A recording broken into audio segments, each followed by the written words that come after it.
Hello YouTube, this is Driver, and I am going to be doing a first impressions pre-review on my Taurus G2 Slim. Now, let's, there we go. Wrap it again for all you safety Nazis out there. But, let's see, I'm going to keep this one as short as I possibly can, but this was more of a backup gun that I purchased. I was looking for something very light, single stack, and something in 9mm. Let's see, this would be the third Taurus that I've owned. I had the 709 Slim. I had the, what the hell was it? The 809 Compact, the PT 809 Compact. That was very short-lived. That was replaced with the TH9 Compact. But instead of going that route again, I decided to get another slim single stack 9mm. And this has worked out not too bad. Then again, I haven't really put many rounds to this. Let's see. Oh, I'd say about less than 50 rounds. Not really much in terms of range or trigger time is going to go through this. This really isn't, a range gun as much as it is just a backup self-defense gun. I have several holsters for this. This is just one of the few that I have. This is the Tagula shoulder holster, and it comes with, and I brought 2 additional 7-round magazines. So I have, good amount of ammo for this, including 9mm, which is right now hard to find. Okay, not so much hard to find, but just ridiculously expensive. Now, enough about ammo and all that stuff. The gun itself is very nice. I like it. It's smooth in its action. The guide rod is probably still a little too stiff, because sometimes it sticks a little right there. Yep, sometimes it does that when I'm racking it. But, in live fire, see, there we go, it went back to normal. So that's not really much of an issue. Maybe the gun needs to be broken in more. Maybe I'll just put another few boxes of 50 through it. But with these, I carry, let's see, these are SIG V-Crown 115 grain hollow point ammunition. And that fed just fine. I also put a box of CCI Blazer 115 grain 9mm through this. Yeah, that was the box that I used, and that fed just fine. I have a box of Winchester white box in the closet that I most likely would take with me to my next range trip. But this isn't a gun that's going to see a lot of action. This is going to be more of, like I said, a backup piece, or just something to either carry in the vehicle, or something that if I really want something light to carry, then this is definitely an option. Features, standard white 3-dot sights. Accuracy really isn't the name of the game. I mean, it's on paper, it hits on paper, it's on target.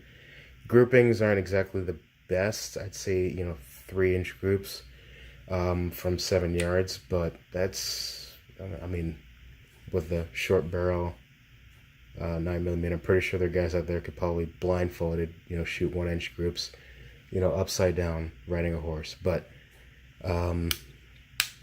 this comes with a safety slide, stop, actually works, slide release as a slide release.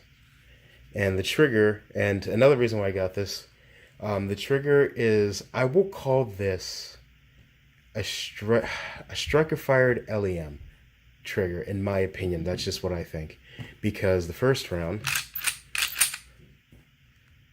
comes all the way here, and then reset is criminally short. Gotta show it to you again.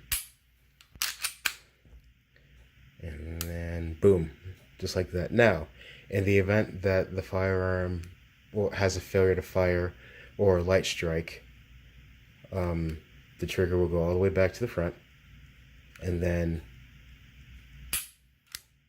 like that. There we go. That's the double action trigger. That's the second strike capability right there. And it's not quite as heavy, but it's definitely like 8 pounds. I'd say 7-8 pounds, especially when you get back to the wall right here, right there. And then every round after that, we'll be back to single action.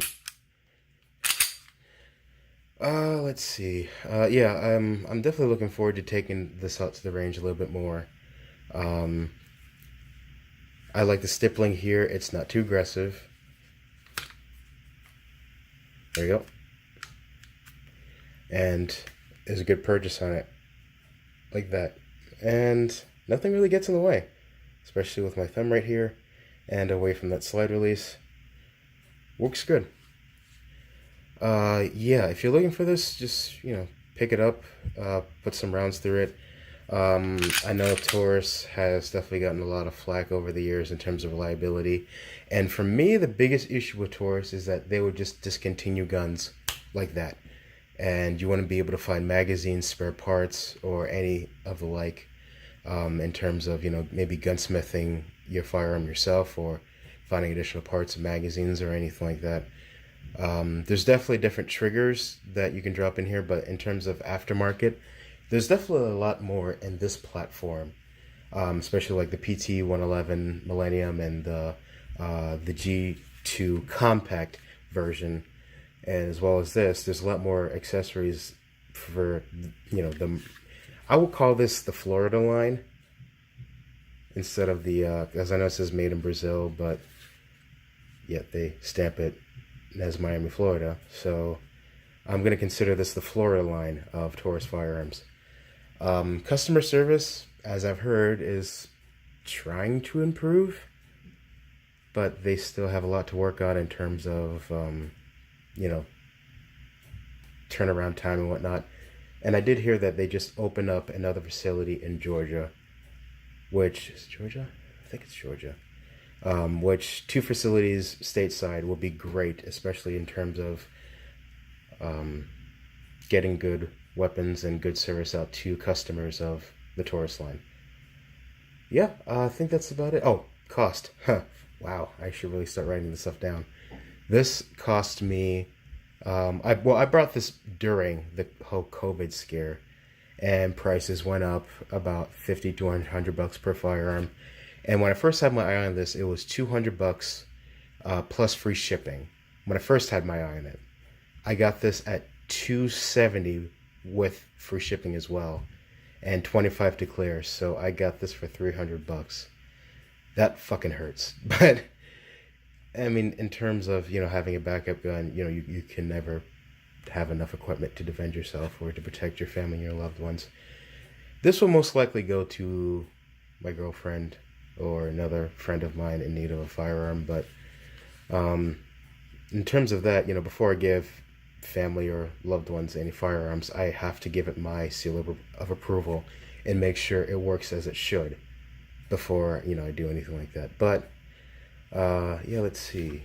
Yeah, in terms of the gun itself, I would definitely give it a above average rating. Definitely something that works, hasn't jammed on me, and the low, you know, round count that I put through it hasn't really had any issues, minus, like I said, the whole racking thing, which I do need to manipulate and actually make it do that. Oh, there it is again. But that's probably, this gun's probably most likely still needs to be broken in, and once that does, then that really shouldn't be an issue. Or I could go on eBay or Gunbroker and buy one of the stainless steel guide rods and see if that eliminates that problem itself. But yeah, I really like this firearm.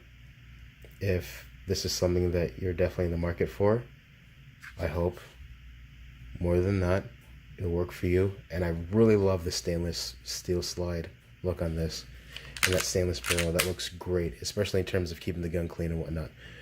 All right, well, yeah, let me stop wasting your time. Thank you for watching.